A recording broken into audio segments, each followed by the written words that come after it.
Suppose you've got $500 budgeted for a new tablet, but you can't decide between Android and iOS. Well, we've got two of the latest examples of each here in the studio, so let's put them head to head. I'm Michael Fisher, this is Pocketnow, and this is Sony's Xperia Tablet Z versus Apple's iPad. Just a quick note before we start. While we took a gander at the 4th generation Apple iPad and a few earlier videos, we're using the 3rd generation iteration for this comparison because that's the one we have here in the office.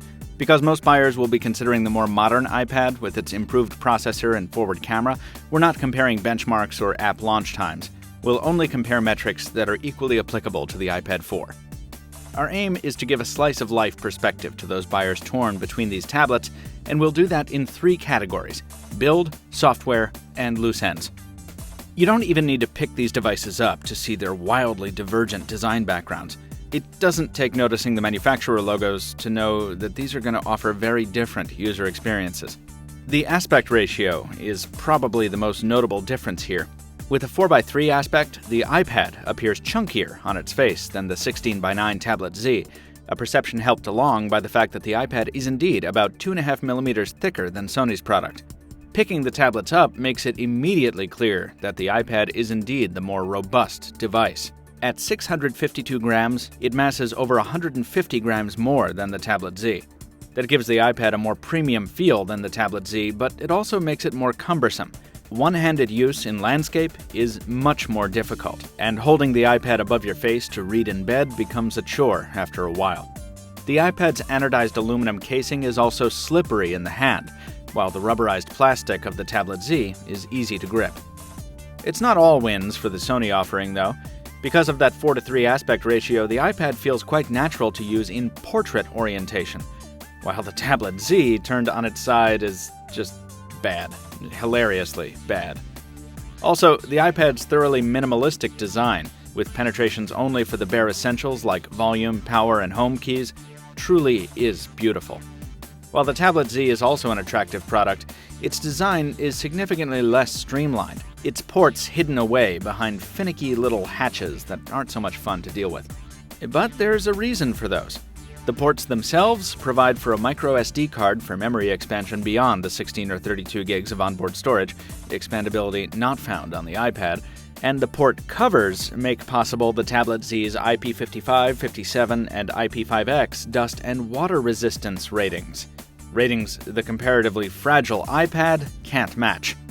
There's also IR and NFC on the Tablet Z, in addition to an FM radio, features Apple's product doesn't include. In terms of the displays, each panel is an IPS LCD, with the Tablet Z's screen edging out the iPad's in sheer size by a little less than half an inch. The iPad, though, is the winner in pixel density, beating out Sony by about 40 ppi. That's not really detectable, though, and they're each capable of pretty extreme brightness, with the Tablet Z producing slightly warmer whites. Readability in bright daylight is right about on par, and watching video is a pleasure on each, with a slight edge going to the iPad for side visibility. The Tablet Z's Mobile Bravia Engine 2 continuously adjusts the display for optimum performance, so we noticed more saturation more often on the Tablet Z. Whether this is a plus or a minus for you depends on your own personal taste. They're both outstanding screens.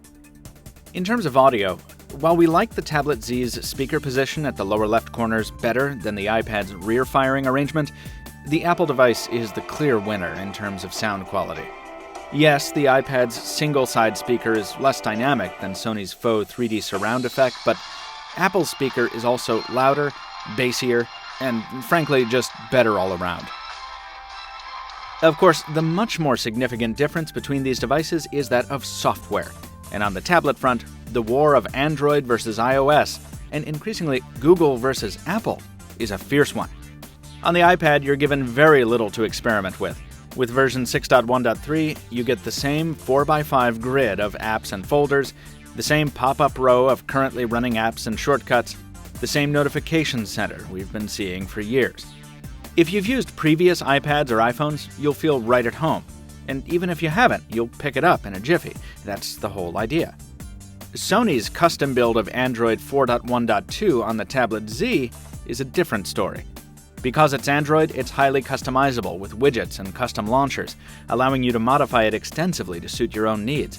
and Google integration is tighter here than on almost any other tablet. Now, because it's Sony, the software is already heavily tweaked for usability and a unique aesthetic, and it leverages the Tablet Z's unique hardware in features like Double Tap to Wake and the Remote Control app, and there's also small apps here for multitasking.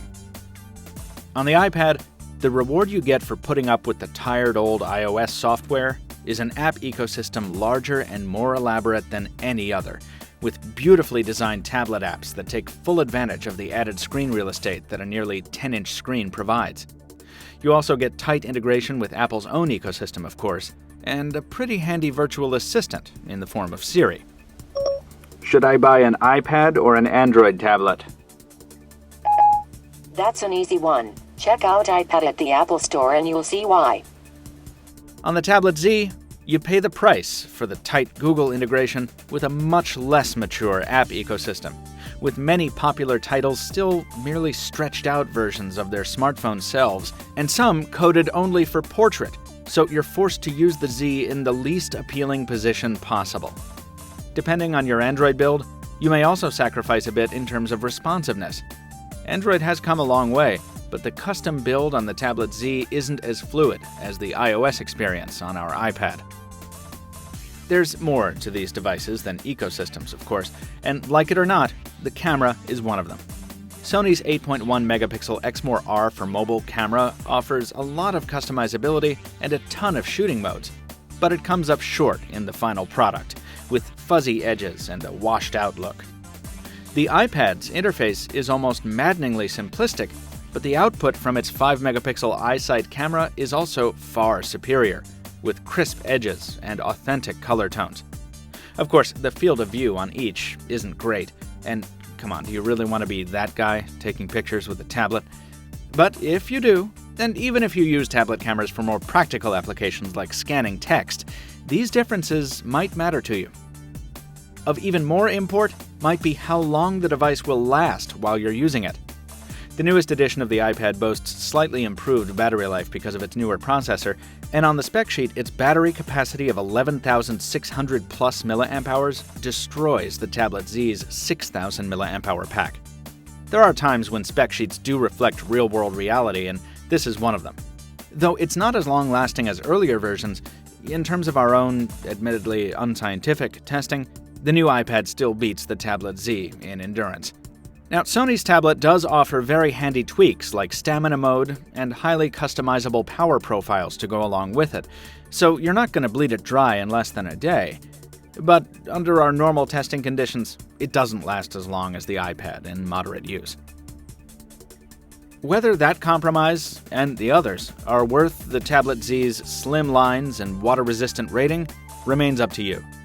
Similarly, you alone will have to decide whether the iPad's incredible ecosystem advantage makes up for its dull software experience, an experience very likely to change when WWDC starts on June 10th. Then again, the mere presence of beautiful Android tablets like the Z might spur developers to finally give the Android tablet app world some serious thought. With so much in flux, you could be forgiven for putting the iPad versus Tablet Z decision off. After all, they're identically priced for the moment. But if you're buying right now, the choice is between a lightweight, extremely portable, Google-centric experience on a waterproof tablet with a light tablet app selection, and a heavyweight, not as portable, Apple-centric experience on a simpler, less expandable tablet with a massive software and hardware ecosystem behind it. There's a lot to consider. But hopefully, we've given you enough input to make the decision a bit easier.